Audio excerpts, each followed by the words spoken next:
Bonjour à tous et merci de votre présence à ce premier d'une série de 10 webinaires qui vont être organisés sur la thématique de l'hydrogène dans toutes ces dimensions. On s'est donné 1 heure, donc des temps relativement courts.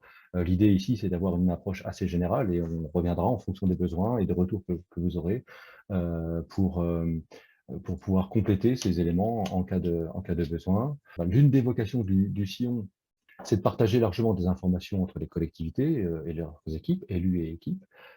C'est de proposer aussi des échanges de bonnes pratiques pour avoir un regard un petit peu plus large sur des thématiques qui nous sont chères. Alors, on a travaillé sur les questions d'attractivité, les questions de démographie, les questions, bien sûr, de mobilité. Cette série de webinaires va commencer donc avec une première thématique qui est le potentiel, qui portera sur le potentiel de développement des filières hydrogène en France et dans le Grand Est. Et pour évoquer ces perspectives, nous laisserons la parole à Jacques N, qui est très impatient de pouvoir participer. Merci Jérôme, hein, pour cette introduction et pour l'invitation et pour l'organisation de toute cette série de webinaires qui effectivement peut être très très intéressant et très complémentaire pour amener aussi toute cette culture autour de l'hydrogène. Je suis Jacques N du pôle véhicule du futur et donc comme je suis l'animateur du projet Dynamisme, mais également de délégué régional pour France Hydrogène. Je vais juste aborder quelques slides pour vous rappeler ce que c'est le pôle véhicule du futur, le projet Dynamisme et France Hydrogène. Alors, le pôle véhicule du futur a vraiment la mission d'accompagnement des entreprises dans leur innovation, hein, dans tout ce qui est développement de nouveaux projets pour permettre le développement de ces entreprises, voire le développement des startups. La deuxième partie, c'est aussi les accompagner dans leur performance industrielle. Alors, vous avez le logo Perfwest. Perfwest existait avant le pôle et a été intégré au pôle. Donc, il y a peut-être des anciens qui se souviennent encore de Perfwest. On a gardé, on va dire la marque Perfwest pour tout ce qui est le sujet de performance. Donc, le pôle véhicule du futur est sur le Grand Est et la Bourgogne-Franche-Comté, on va dire. On est sur le très grand Est de la France, sachant qu'on est plusieurs pôles enfin, il y a une cinquantaine de pôles de compétitivité en France et nous avons 4 pôles qui concernent plutôt la mobilité. Et donc, on se répartit le territoire. Donc, on a environ 500 adhérents, 445 entreprises.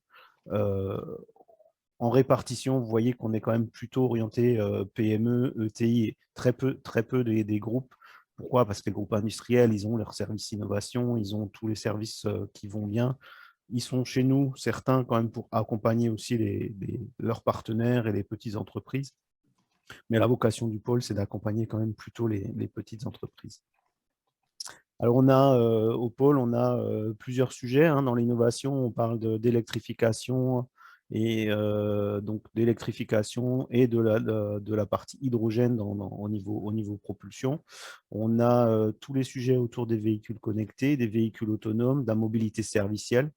Mais également, on ne l'a pas forcément indiqué là, mais on a absorbé un ancien pôle de compétitivité sur la compétition automobile à Nevers, et donc on a aussi des sujets compétition automobile, et on a également tout ce qui est comme sujet sur les matériaux, l'allègement des matériaux ou le recyclage des matériaux, ce qui n'est pas forcément compatible l'un avec l'autre.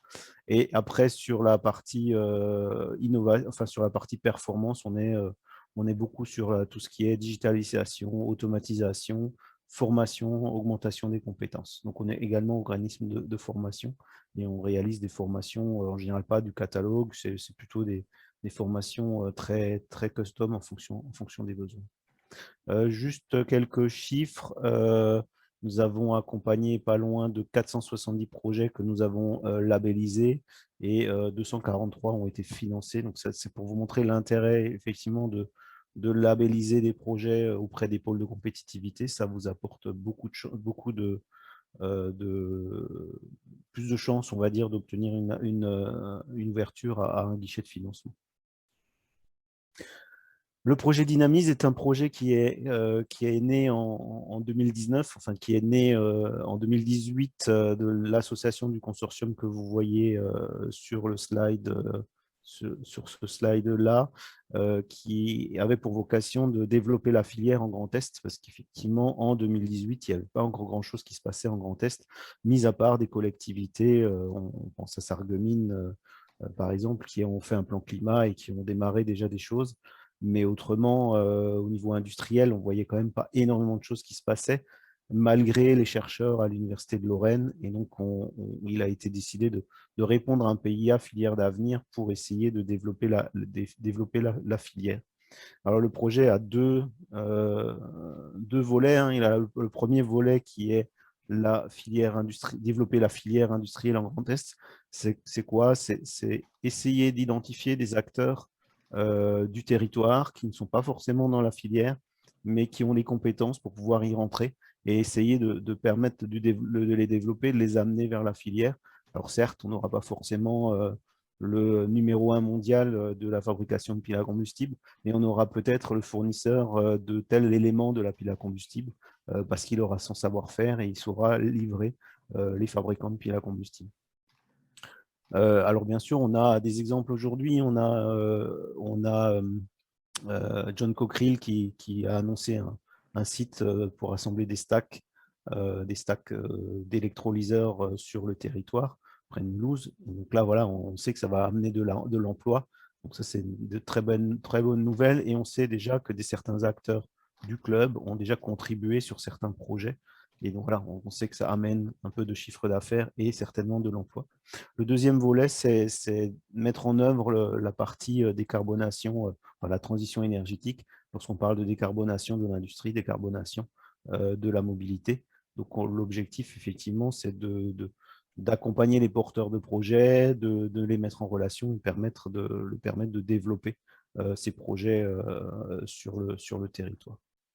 Alors le club, on a créé un club en mars 2019 pour permettre aux acteurs qui se cherchent justement dans la chaîne de valeur ou les porteurs de projets qui essayent de trouver des partenaires ou des gens qui s'interrogent. On a créé donc le club et on fait différentes missions. Donc on informe et on oriente. Donc voilà, ça c'est un bon exemple aujourd'hui aussi. On informe. Sur la partie structuration, animation, on organise des événements, des visites, voilà, des réunions. Bon, on espère que ce Covid va nous libérer bientôt un petit peu d'espace pour pouvoir faire plus de choses en physique. Mais en tout cas, voilà, ça c'est la partie plus animation. Et après, la partie accompagnement, où on peut réaliser des études. Donc on verra le slide après, on a aussi un ingénieur de recherche qui est là aussi pour pouvoir faire quelques petites études pour amener la possibilité ou non, on va dire, de rentrer dans la filière ou de débloquer un projet. Est-ce qu'il faut y aller, il ne faut pas y aller? Et finalement, Nicolas sait faire ces quelques calculs. Bien sûr, aujourd'hui, on parle de formation. On est en train de travailler avec les CCI pour justement former les agents pour permettre d'amplifier notre travail sur les territoires. Sur le projet Dynamisme, nous sommes 2 à plein temps, donc moi sur la partie animation et Nicolas Quéromès, ingénieur de recherche à l'Université de Lorraine, sur la partie plutôt études et sujets techniques. Et ensuite, vous voyez la liste du consortium avec un petit peu de ressources qui est attribuée au projet. France Hydrogène, alors France Hydrogène, association française association française de l'hydrogène et des piles à combustible dans son ancien nom, qui a été renommée l'année dernière et qui a lancé des délégations régionales. Donc, on va dire que France Hydrogène, il y a 350 adhérents, c'est surtout les grands majors des grands groupes industriels qui sont là pour pousser la filière et surtout pour amener, alors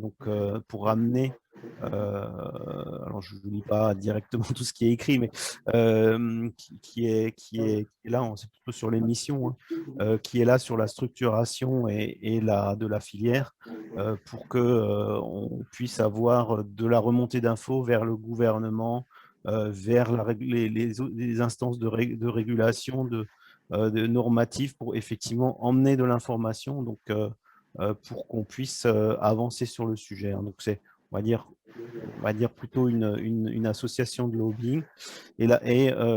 France Hydrogène a créé l'année dernière des délégations régionales parce qu'on sentait bien un manque. Il y avait tous ces travaux au niveau national et on avait quand même peu d'échanges au niveau du local. Et donc, en créant ces 12 délégations régionales, ça permet d'avoir un groupe qui travaille sur les sujets plutôt locaux. On peut descendre les informations qui viennent du national vers le régional. Un exemple, le livre blanc des compétences qu'a réalisé France Hydrogène ou le catalogue, le tout nouveau catalogue des solutions qui vient d'être sorti. Donc ça, c'est des choses qu'on peut amener vers les porteurs de projets, vers les collectivités. Et autrement, on peut amener aussi toutes les problématiques qu'on a localement qui ne sont pas forcément traitées au niveau national. On peut les remonter vers France Hydrogène, qui peut les agréger avec toutes les régions et peut aller remonter vers, par exemple, le Conseil national de l'hydrogène et amener tous ces sujets-là. Merci Jacques pour cette présentation assez exhaustive. Peux-tu nous présenter le contexte national du développement des filières hydrogène et puis nous donner aussi ton avis sur l'ambition française en matière d'hydrogène et sur les moyens apportés pour nourrir cette ambition? Alors oui, alors au niveau du plan national, alors tout a commencé aussi en 2018. Hein. Pour ceux qui se souviennent, c'était le plan Hulot, Nicolas Hulot qui avait lancé le plan hydrogène avec 100 millions d'euros pour l'hydrogène. Donc ça, c'est effectivement ce qui a un peu déclenché la dynamique aussi autour de l'hydrogène. Et l'année dernière, donc, lors du plan de relance, c'est là où il y a à peu près, je crois, 30 milliards d'euros qui ont été débloqués pour pouvoir de nouveau relancer l'activité économique. Et donc, 7,2 milliards ont été dédiés sur l'hydrogène. Donc là, vous retrouvez les 3 priorités, à savoir quand même que sur ces 7,2 milliards, la moitié est allouée sur les 3 premières années, donc, et la deuxième moitié sur les 7 années suivantes. Donc voilà, première priorité, c'est de décarboner l'industrie. Hein. On en parle beaucoup aujourd'hui. On a déjà à peu près 900 000 tonnes d'hydrogène consommées par les industriels en France. Donc c'est déjà le premier élément à décarboner parce que c'est je crois, 3% de l'impact carbone français, juste cette histoire d'hydrogène. Donc c'est quelque chose qui est important quand même d'activer. La deuxième, c'est la mobilité lourde. Une fois qu'on commence à déployer des stations, il est très intéressant d'avoir une consommation importante. Et c'est vrai que c'est la mobilité lourde qui permettra aussi de faire descendre les prix. Donc c'est pour ça qu'on met en deuxième priorité cette mobilité lourde. Et la troisième, bah, c'est la recherche. Effectivement, il y a encore beaucoup de choses à améliorer dans plein de domaines. Et on voit aussi, hein, on parle beaucoup d'électrolyse. On a aujourd'hui la pyrogasification. Et il y a plein d'autres modes de production qui arrivent. Donc, il faut soutenir la recherche, mais également tous les sujets autour des compétences et de la formation. Pourquoi? Parce que si vous voulez développer une filière en France qui part de zéro, il faut être certain de pouvoir avoir les ressources pour déployer les sites industriels. On prend l'exemple de John Cockerill qui va vouloir recruter du personnel. Dans le personnel qu'il va falloir recruter, un certain nombre de personnes vont avoir besoin d'une petite coloration hydrogène dans leur formation. Petit encart, le 12 octobre dernier, Emmanuel Macron, dans son discours, a à nouveau rajouté ou à nouveau appuyé le sujet de l'hydrogène en rajoutant quelques aides sur quelques sujets plus spécifiques. En chiffres, ça donne quoi? Alors en chiffres, vous voyez, vous avez à gauche, je vais peut-être mettre mon pointeur laser. Donc là, vous avez la situation à aujourd'hui, enfin 2020. Donc vous voyez qu'on a une quarantaine de stations, on a à peu près 400 véhicules légers qui roulent. Alors bien sûr, les véhicules légers, vous allez à Paris, il y a déjà plus d'une centaine de taxis hydrogène, donc c'est quand même le gros cœur des véhicules légers. On est à 22 ou 23 bus aujourd'hui qui roulent en France. voilà, des vélos et tout ça. Donc, vous voyez, c'est quand même pour l'instant encore très, très faible. Et l'objectif pour 2030, c'est d'atteindre dans les 300 000 véhicules, 5 000 véhicules lourds, des trains. Alors, bien sûr, on va parler si on parle de la région, il y a pas mal de nouvelles par rapport à ce sujet-là. Euh, à savoir qu'aujourd'hui, on commence à entendre parler d'Ambition Plus. Donc, Ambition Plus, on est en train de revoir ces chiffres-là à la hausse et on commence à entendre parler de 450 000 véhicules potentiels sur 2030. Donc, on voit que le potentiel pourrait être bien plus élevé que ce qui a été prévu, on va dire, il y a un peu plus d'un an. Et vous voyez, on envisage environ 1000 stations. Sur les emplois, on voit aussi une grosse progression avec environ 2000 emplois aujourd'hui dans la filière hydrogène, avec plus de 100 000 emplois en 2030. Voilà, donc là aussi, un graphe qui vous permet de voir que aujourd'hui, l'essentiel de l'hydrogène est consommé est gris et consommé par l'hydrogène, et l'idée, effectivement, par l'industrie, et que voilà, on va déployer quand même de plus en plus d'hydrogène vert. Donc, vous voyez, les volumes, on était à peu près à 900 000 tonnes. L'industrie ne va certainement pas consommer beaucoup plus, mais c'est les mobilités qui vont se développer, qui font qu'on va produire encore bien plus d'hydrogène à l'avenir. D'accord, très bien. Et peux-tu nous faire état des grands projets hydrogène aujourd'hui en France et puis peut-être un focus sur le quart Grand Est? Alors, au niveau du Grand Est, effectivement, en France, alors j'ai pris une ancienne carte de France Hydrogène pour vous donner déjà ce qui était visible dès 2019. Hein. Beaucoup de projets avec des écosystèmes assez importants qu'on reconfirme aujourd'hui ou qu'on déploie encore plus aujourd'hui. Alors, ce qui est très intéressant, vous avez maintenant, si vous allez sur Internet, vous avez Vigie qui vous permet de visualiser les projets français.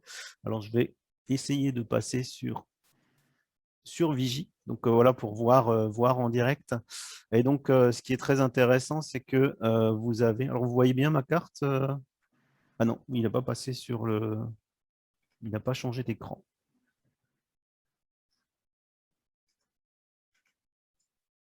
À l'écran, nous sommes bien sur Vigie. Oui, oui, non, mais vous n'êtes pas passé sur Internet, sur ma… Je suis là-dessus. Et alors, bon, je vais devoir faire autrement. On voit ta page internet, Jack. Vous voyez ma page Internet? Ah oui, d'accord. OK, si vous voyez ma page Internet, c'est très bien. Merci Lola. Donc voilà, ce qui peut être intéressant, si vous voulez un petit peu avoir de l'info, vous avez ce site-là, où vous pouvez faire un peu une visualisation des stations, des projets, des usines. Alors, quand je vous parle de John Cockerill, effectivement, vous zoomez là, vous retrouvez l'usine John Cockerill. Et ça vous permet, alors même si on fait un focus sur le Grand Est, voilà, on peut voir les différents projets. On voit les stations, vous voyez les stations ouvertes, les stations en projet. Alors, bien sûr, on a la station de Sainte-Marie-aux-Mines hein, qui est là et qui ne devrait pas tarder à ouvrir. Et vous pouvez aussi, après, filtrer sur les sujets en fonction de l'avancement du projet. Station en projet, en construction, station ouverte. Ça vous permet de visualiser l'intégralité. Donc, vous voyez bien que bon, du projet, il y en a beaucoup. Alors, il y en a déjà beaucoup en France. Hein. On voit que la carte que je vous ai présentée tout à l'heure se confirme bien, sachant que ça, c'est du projet lancé et public. Donc, il y a tous les projets confidentiels qui ne sont pas forcément sur cette carte-là. Et donc, vous voyez, si on zoome, on est au Sillon Lorrain. Si on va sur le Sillon Lorrain, on voit bien qu'effectivement, il y a différents sujets. Bien sûr, il y a l'Université de Lorraine avec le projet Ulysse. Nous avons le projet de Metz. Il y a H2V à Gandrange, les projets Mirabel. On a Sarreguemines. On a le projet sur Strasbourg qui est Erinoca, projet de pérogasification. Donc, on retrouve bien un peu tous nos projets. Bien sûr, vous allez dire, il y a des choses que j'ai entendu parler qui ne sont pas visibles. Effectivement, tous les projets ne sont… Alors, il y a des projets qui sont en réflexion, qui sont visibles. Il y a des projets qui ne le sont pas parce qu'il y a toujours encore la confidentialité autour de ces projets. Mhm. Très bien. Et donc, là, comme on a fait un focus aussi sur la région, donc la région va présenter une stratégie hydrogène donc d'ici à la fin de l'année. Est-ce que tu peux nous en dire quelques mots? Parce que je crois que tu es impliqué dans la préparation, en tout cas, de ces Alors événements. effectivement, la stratégie de la région, Thomas pourra peut-être en dire quelques mots, il y a d'autres personnes de la région. Donc elle a été publiée en décembre l'année dernière. On en saura plus avec des détails qui devraient paraître très prochainement. Donc vous voyez, plus ou moins les objectifs nationaux, hein. On retrouve qu'on repart de l'hydrogène dans un mix énergétique. Alors ça, c'est peut-être un discours qui est un petit peu différent de ce qu'on a l'habitude d'entendre. Effectivement, on entend toujours la stratégie hydrogène des différentes régions, du national. Au niveau régional, il y a quand même on parle de décarbonation, on parle de transition énergétique, mais avec l'hydrogène, mais avec les autres solutions. Quand on parle de méthanisation, on parle d'électrification, on va pas se focaliser que sur l'hydrogène, on va quand même mettre ça dans un mix énergétique et utiliser l'hydrogène là où ça a du sens, utiliser les autres énergies là où elles ont du sens. Donc, vraiment, la région, elle met un point d'honneur à quand même mettre l'hydrogène là où là, vraiment il y a de l'intérêt. Ensuite, les chiffres, hein, 90 000 tonnes par an par rapport aux 900 000 qu'on voyait, c'est effectivement 10% du volume de ce qui est produit aujourd'hui en gris. C'est au niveau régional, c'est l'une des régions, je pense, qui a le chiffre le plus élevé dans le projet de production massive nationale. Il était placé à un volume un peu plus faible au niveau de ces chiffres-là. La région a quand même un gros avantage, c'est qu'on a une possibilité d'énergie renouvelable du fait du fluvial, des éoliennes, du photovoltaïque, de toutes ces solutions qu'on a. On a un taux, on va dire, d'énergie renouvelable très élevé. Et donc, on peut imaginer utiliser quand même une partie de ça pour faire de l'hydrogène par rapport à des régions qui ont un faible pourcentage d'énergie renouvelable. L'axe B, c'est sur le déploiement de la mobilité. Et bien sûr, plutôt aujourd'hui déployer des véhicules lourds. Pareil, la région a un potentiel d'immatriculation de véhicules lourds très important, ce qui fait qu'on a, par rapport au chiffre national qui est de 5000 poids lourds en 2030, la région a mis 1200 ou 1500 véhicules. Donc on a presque un quart de l'objectif national déjà rien que sur notre région. Alors après, on n'a pas de boule de cristal, on ne saura pas forcément là où on ira à terme, mais on a un fort potentiel. Ensuite, il y a accompagner la filière, hein, pour effectivement la décarbonation des industriels. Ensuite, favoriser l'accès aux connaissances. On retrouve effectivement le sujet de formation et de compétences. Et un dernier axe qui est plus lié à la gouvernance pour essayer de mettre en œuvre cette politique-là, cette stratégie d'une manière intelligente en route, en essayant de travailler avec tous les acteurs et dont Dynamise, effectivement, fait partie des ou du bras armé de la région. Je ne sais pas si… Voilà, on retrouve, je vous ai remis de nouveau une carte sur les projets régionaux, parce qu'on voit quand même beaucoup de choses qui se passent. Alors bien sûr, on a deux territoires du fait de notre passif industriel où il y a du potentiel d'usage d'hydrogène qui est très important. Donc en Moselle, autour de tout ce qui est bassin minier, et sur Mulhouse, parce qu'on a une plateforme chimique qui consomme énormément d'hydrogène. Donc, on a aussi un fort potentiel sur Mulhouse, enfin Mulhouse et bord du Rhin. Bien sûr, Strasbourg avec des projets autour de la pyrogasification et un port industriel qui est en train de travailler sur une étude portuaire. Normalement, le 24 novembre, on aura des restitutions de cette étude pour voir un peu comment on peut aussi développer autour d'un port industriel. Bien sûr, avec Metz également, avec le projet d'écosystème avec le développement des bus.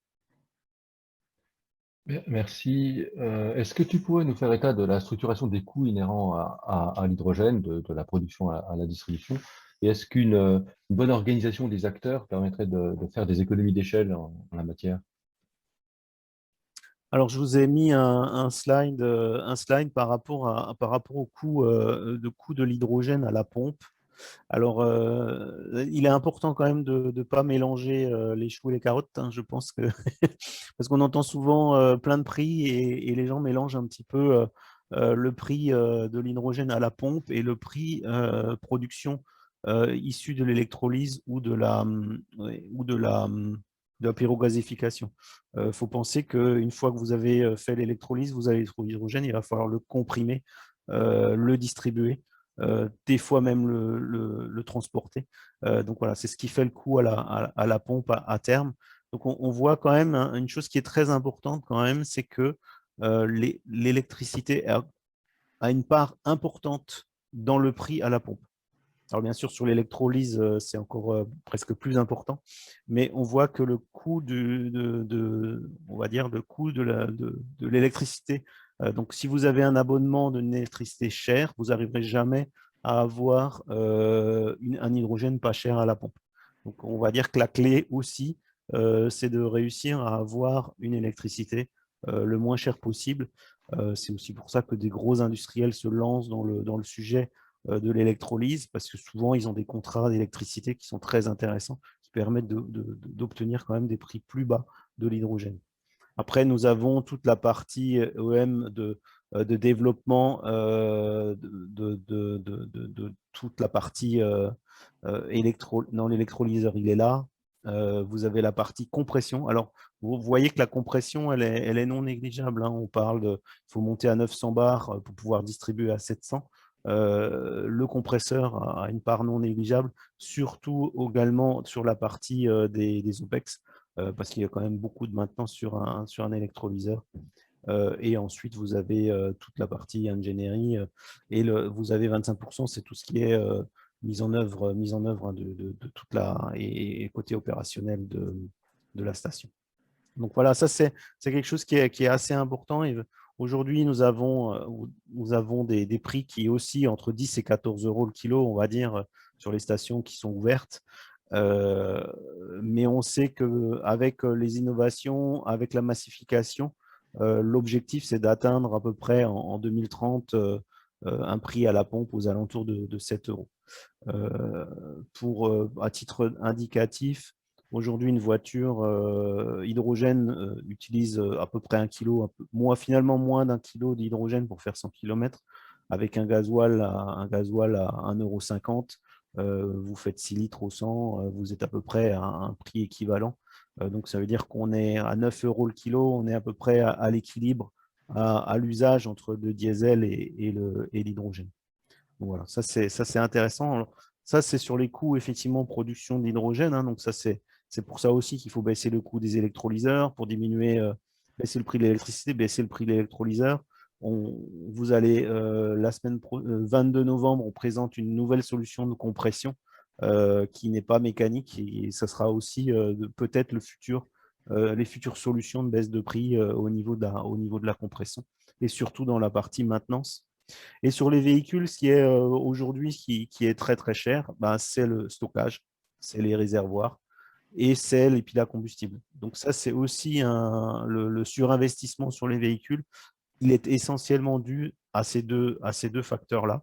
Vous voyez, aujourd'hui, on est entre 700 et 900 euros, je dis par 900 euros par kilo d'hydrogène stocké. Donc aujourd'hui, une Toyota Mirai, elle a à peu près 6 kilos, je crois, 6 kilos d'hydrogène. Donc vous n'êtes pas loin, des 6 000 euros, des 6 000 euros pour le réservoir, alors qu'un réservoir plastique d'une voiture classique, elle est peut-être à 100 ou 200 euros, à mon avis, à tout casser. Donc vous voyez, vous avez déjà un coefficient plus que 10 entre le prix d'un réservoir hydrogène. Donc, les tendances, alors il y a plusieurs perspectives en fonction des différents organismes qui font les études. mais on s'attend à tomber au moins de moitié sur le prix des réservoirs. Et sur le système pile à combustible, on est à peu près à 200 € le kilowatt. Et l'idée, c'est de tomber aux alentours de 50. Les derniers chiffres qu'on entend, c'est aux alentours effectivement, là, de 50 € le kilowatt. Alors, pour vous donner une idée, la Toyota Mirai, elle a un peu plus de 100 kilowatts au niveau de pile à combustible. Donc, 100 kilowatts fois 200, vous êtes à 20 000 € rien que la pile à combustible. Vous êtes à 6 000 € le réservoir. Donc, à ces deux éléments-là, vous êtes déjà presque à la moitié du prix de la voiture. Donc voilà, c'est effectivement ce qui fait le prix aujourd'hui. Et c'est également la massification et bon, bien sûr l'innovation technologique qui va améliorer aussi. Mais aujourd'hui, on prend l'exemple d'une Toyota Mirai, la version 1 était produite à quelques milliers d'unités. Elle faisait 80 000 €. La version 2, elle va être produite à quelques dizaines de milliers d'unités. Elle est aux alentours de un peu plus de 60 000, entre 60 et 70 000 €. Et Toyota a déjà annoncé que la Mirai 3, qui sera faite à plusieurs centaines de milliers d'unités, qui est plutôt proche de ce qu'on connaît dans les quantités produites pour des véhicules, elle devrait être au même prix qu'une essence ou un véhicule hybride rechargeable aujourd'hui. Donc voilà, on voit qu'avec le volume, nous arriverons à des prix qui seront quand même plus dans ce qu'on a l'habitude de connaître.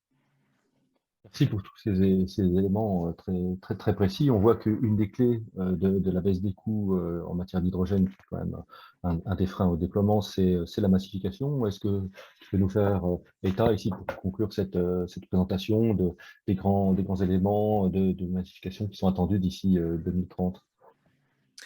Alors effectivement, la massification est un grand sujet et d'ailleurs, c'est un sujet que France Hydrogène a également repris et a présenté il n'y a pas très longtemps, en reprenant les potentiels des différents territoires par rapport aux consommations à aujourd'hui de l'hydrogène.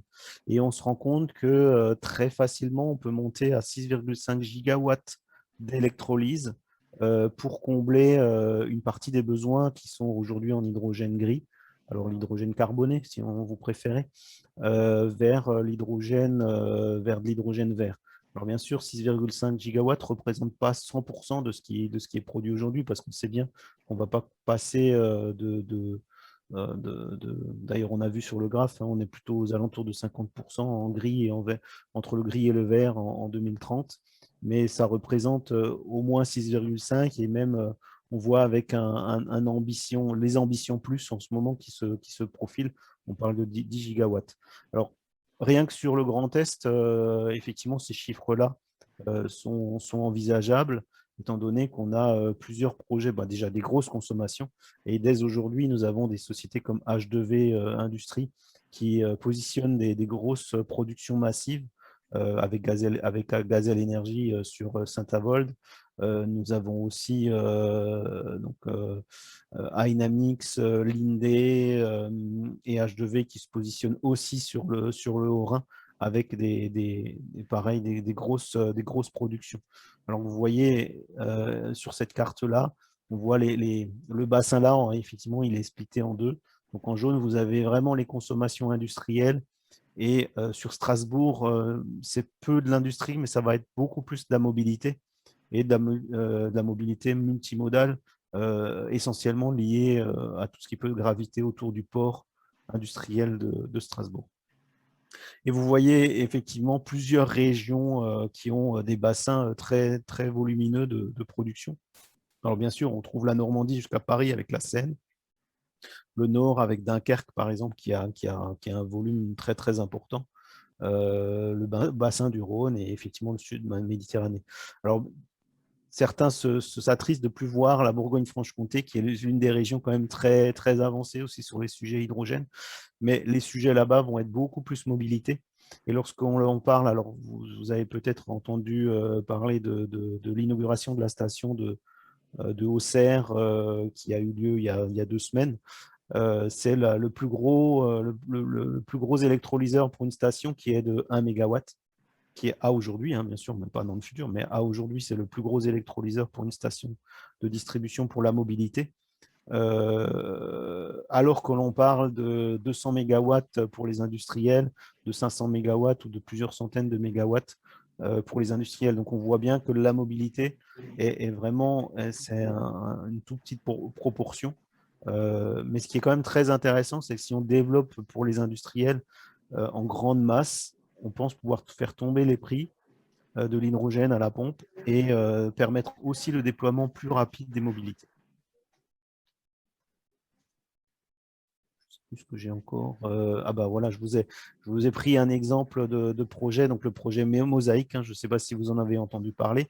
Donc c'est le projet de GRT Gaz et de Creos de conversion d'une conduite aujourd'hui gaz naturel en conduite dédiée à l'hydrogène. Et donc l'idée, c'est de pouvoir aussi de produire d'une manière importante et de pouvoir injecter et transporter cet hydrogène via une conduite. Et cette conduite, justement, peut aiguiller vers des industriels qui vont consommer de l'hydrogène des deux côtés de la frontière. Donc ça, c'est très intéressant parce qu'il y a des projets d'électrolyseurs de l'autre côté de la frontière. De notre côté, tout le monde va alimenter le pipe et ça permettra aussi de faire une notion de sécurisation, de backup. Lorsque vous aurez un électrolyseur qui va être en maintenance, il y aura d'autres électrolyseurs qui alimenteront le pipe pour pouvoir alimenter les industriels qui ont quand même besoin d'une garantie de service. Et ce projet de Mosaïque, qui est localisé tout petit sur cette carte-là, va s'intégrer dans un projet bien plus vaste au niveau européen.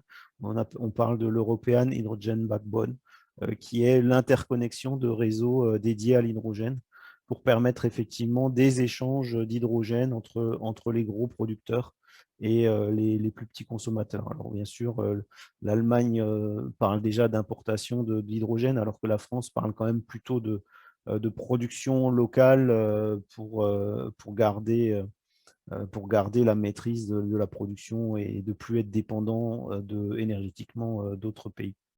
En fait, notre objectif, nous, c'est comme tu l'as dit tout à l'heure, Jacques, c'est sur un mix énergétique de développer toutes les mobilités à faible émission, donc autour de l'hydrogène, bien sûr, de l'électricité, du bio-GNV et des biocarburants. Donc, on souhaite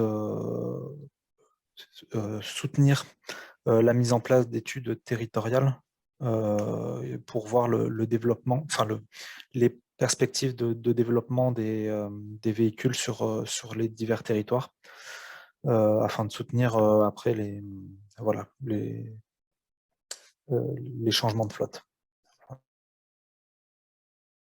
Bonjour Anne Guirlinger, je voudrais poser une question. J'ai vu une slide tout à l'heure passer, je n'ai pas eu le temps de prendre toutes les notes, mais vous parliez d'accompagner 10 territoires. Je me posais la question au niveau régional si ça correspondait en gros aux 10 départements ou si c'était déjà des territoires ciblés.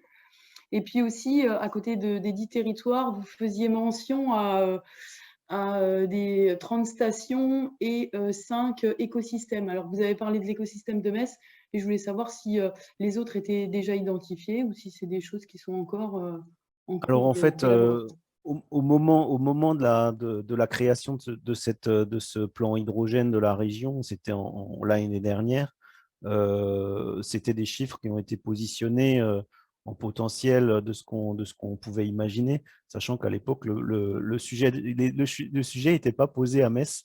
Donc, voilà, donc on va dire que petit à petit, les projets qui arrivent comblent et on se rend compte, il semble bien que c'est dans la version en train de retravailler, ces chiffres ont été revus à la hausse, parce que dans les écosystèmes, il y a de toute façon effectivement l'écosystème de Metz qu'on entend, il y a l'écosystème du Varne-Naborien aujourd'hui aussi, qui n'est pas très loin. Nous avons sur Mulhouse un écosystème qui est en train de se monter aussi. Il y a Strasbourg, mais voilà, rien n'est fermé et je pense que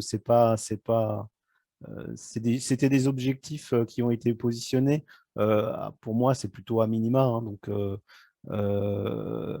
si on en a 5, il y a un nouveau territoire qui a vraiment un potentiel, je ne pense pas que la région va fermer la porte en disant non, non, c'est trop tard.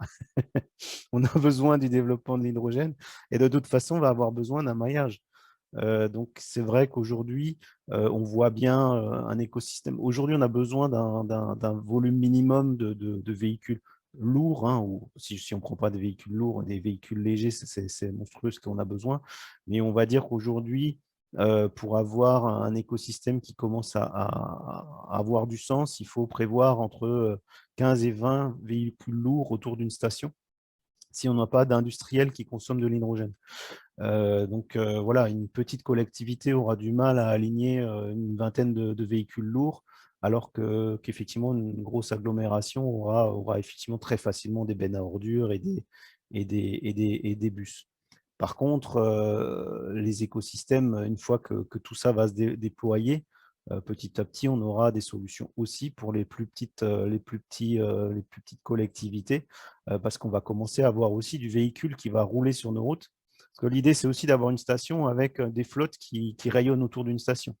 Mais petit à petit, quand vous aurez Mulhouse, Strasbourg, Metz, vous aurez Dijon, Auxerre, il y a Belfort, enfin, commencerait à avoir, on va dire, sur toute la partie est de la France, des stations à peu près tous les 200 km.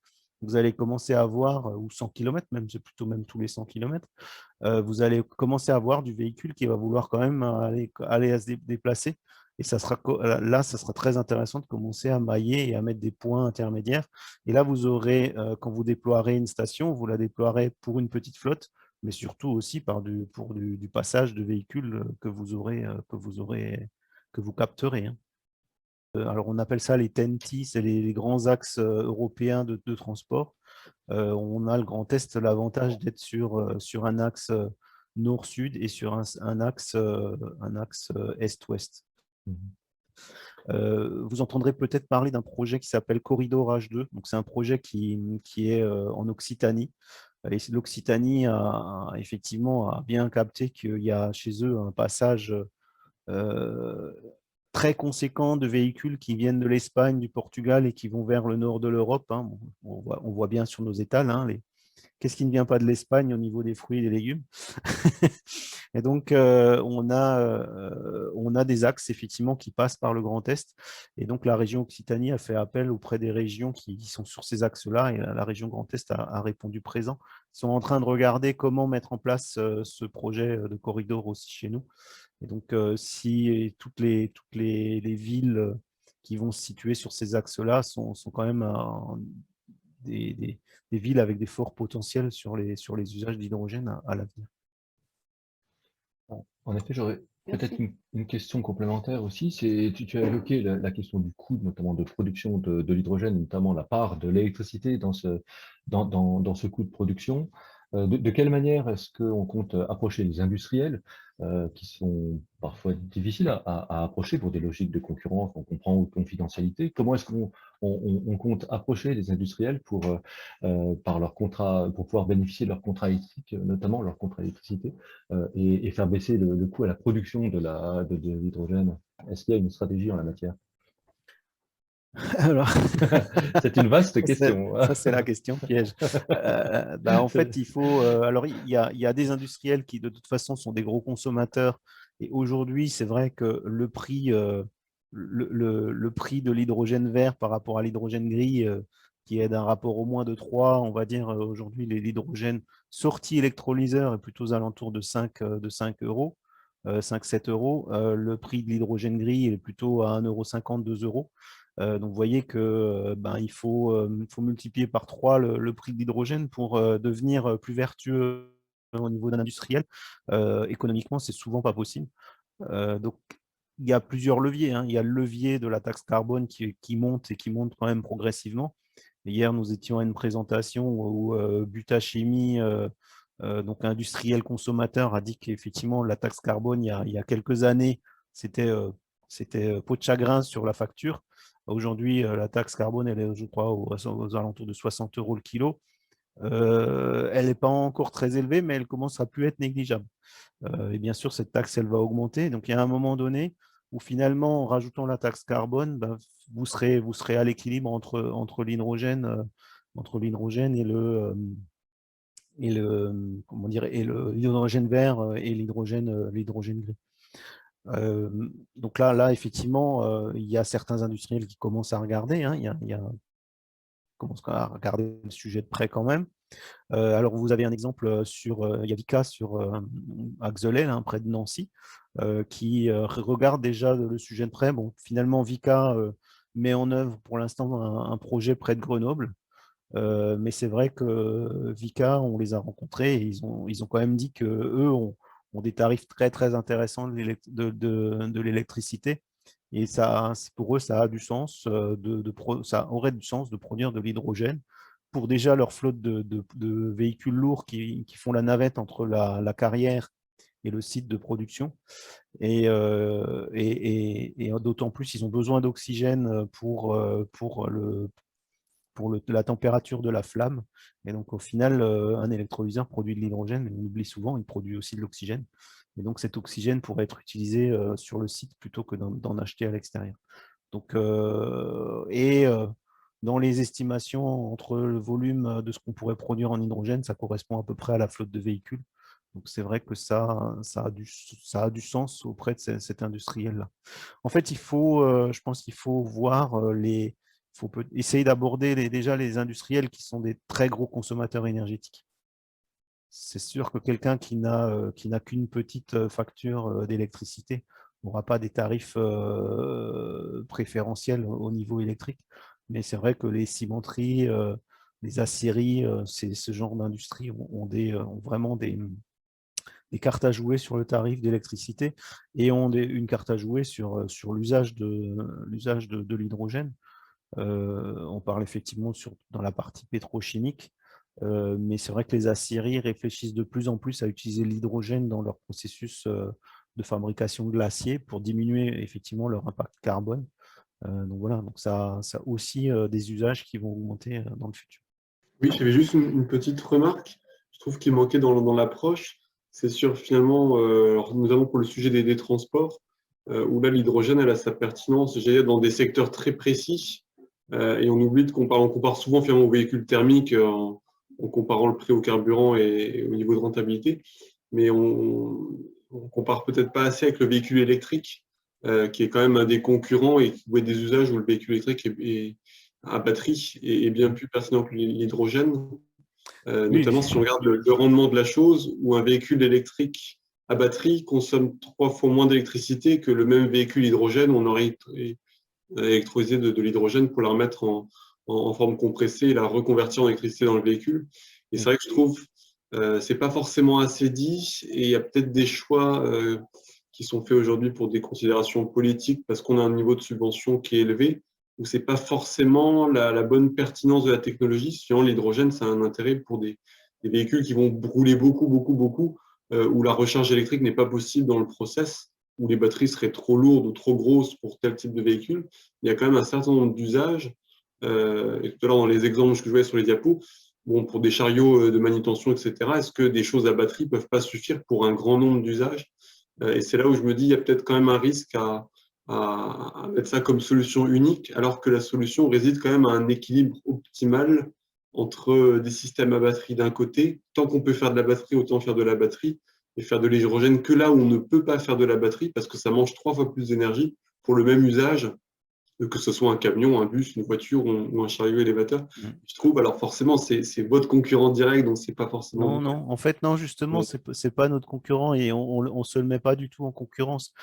C'est là, alors effectivement, on l'a dans nos séances d'acculturation qui durent 3 heures avec Nicolas, on a effectivement ce rendement, hein, où effectivement la chaîne batterie, elle est à un rendement plutôt global de 70%, là où l'hydrogène, elle est plutôt à 25%. Oui, effectivement, il faut utiliser l'hydrogène là où ça a du sens.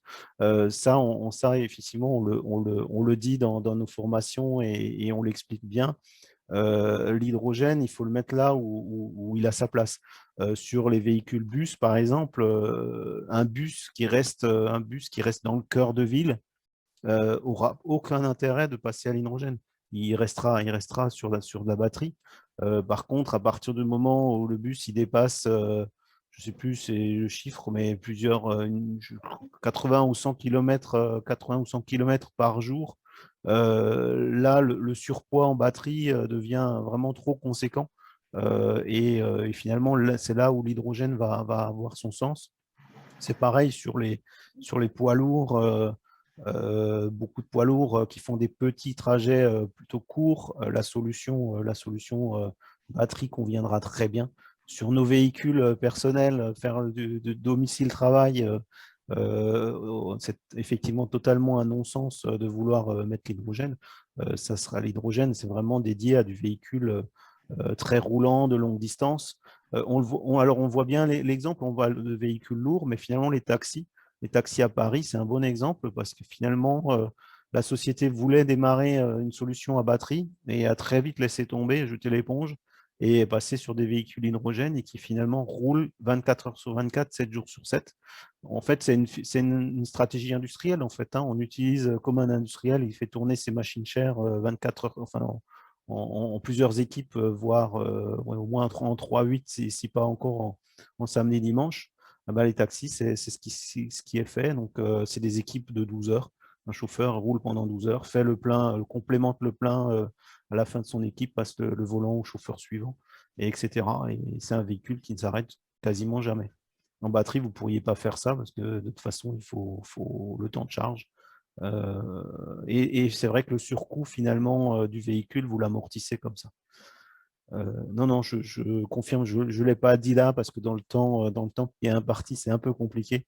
Mais non, effectivement, quand on fait avec Nicolas la sensibilisation et la culturation des acteurs, on rappelle que voilà, l'hydrogène a du sens dans certaines applications, là beaucoup moins dans l'autre.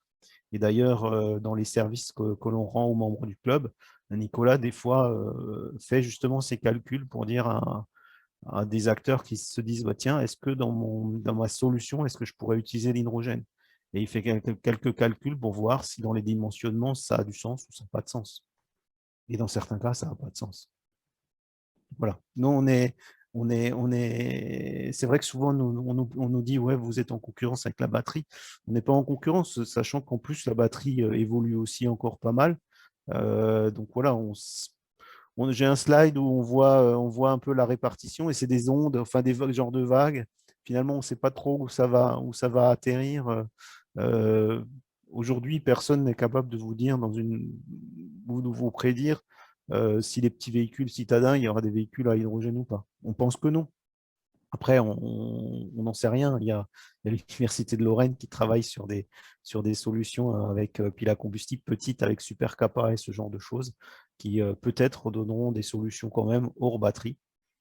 Merci en tout cas pour ces remarques et pour ces compléments d'information. Merci tout particulier à Jacques pour cette présentation. Le prochain rendez-vous est fixé donc à mardi prochain, le mardi 16 novembre à 13h30, pour un webinaire consacré à la présentation des dispositifs financiers nationaux et européens. Merci à tous encore et à très bientôt. Merci. Au revoir. Merci pour votre Merci, au attention. revoir. Au revoir. Au revoir.